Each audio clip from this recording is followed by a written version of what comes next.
రామాయణంలో ఎంతోమంది గొప్ప వీరులు ఉన్నారు. కాని ప్రేమతో ధర్మంతో తన ప్రాణాన్ని త్యాగం చేసిన జటాయువు లాంటి వీరుడు మరియు భక్తుడు మరొకడు లేడు.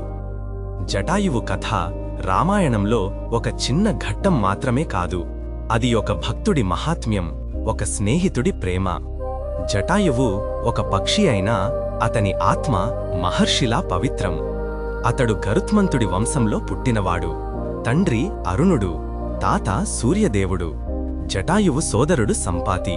వీరువురు దేవతలకు సన్నిహితులు. జటాయువు అయోధ్య రాజు దశరథునికి మిత్రుడు.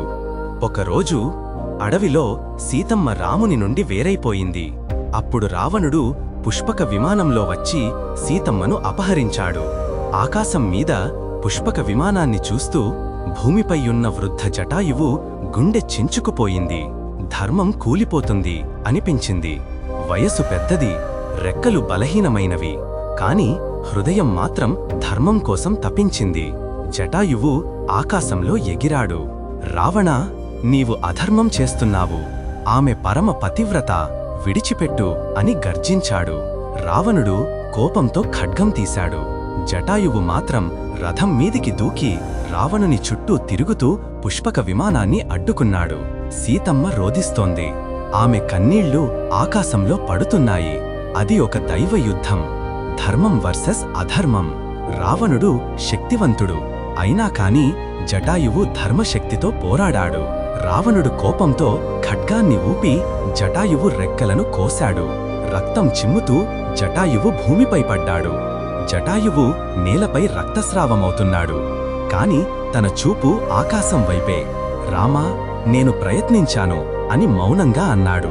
తన ప్రాణం వెలువడుతున్నా తన హృదయంలో సీతమ్మ కోసం భక్తి వెలుగుతోంది.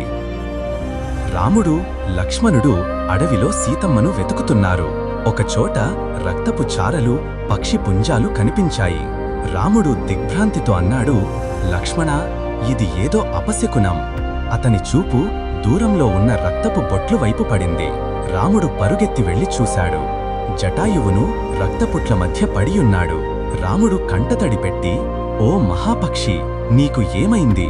అప్పుడు జటాయువు బలహీనమైన స్వరంతో అన్నాడు, ప్రభూ, నేను సీతమ్మను రక్షించడానికి ప్రయత్నించాను, కాని నా శక్తి సరిపోలేదు. రాముడు జటాయువును ఒడిలోకి తీసుకున్నాడు. ఆయన కన్నీళ్లు, ఓ జటాయువు, నీవు నా తండ్రిలా ఉన్నావు. నీ త్యాగం నా హృదయంలో ఎప్పటికీ నిలుస్తుంది. ఆ మాటలతో జటాయువు చివరి ఊపిరి తీసుకున్నాడు. రాముడు స్వయంగా జటాయువు అంత్యక్రియలు చేశాడు. చితి నిర్మించి పవిత్ర అగ్నితో దహనం చేశాడు. అది ఒక రాజమర్యాద. ఒక భక్తుడు, ఒక వీరుడు, ఒక స్నేహితుడికి రాముడిచ్చిన గౌరవం. ఆకాశంలో దేవతలు ప్రత్యక్షమై అన్నారు, జటాయువు యుద్ధంలో కాదు, ధర్మంలో విజయం సాధించాడు అంటూ వాయుదేవుడు, సూర్యుడు, అగ్ని అందరూ జటాయువు ఆత్మను ఆశీర్వదించారు. జటాయువు ఆత్మ స్వర్గావైపు ఎగిరింది. బంగారు కాంతి మధ్యలో దేవదూతల సంగీతం వినిపించింది. రాముడు నమస్కరించి ఇలా అన్నాడు, నీ ఆత్మ వైకుంఠంలో నిత్యశాంతిని పొందాలి. జటాయువు కథ మనకొక గొప్ప పాఠం నేర్పుతుంది. భక్తి అంటే కేవలం నమస్కారం కాదు. భక్తి అంటే ధర్మం కోసం ప్రాణమర్పించడం. వయస్సు కాదు, మనసే భక్తిని నిర్ణయిస్తుంది. జటాయువు త్యాగం ఎప్పటికీ అమరమయ్యుంటుంది.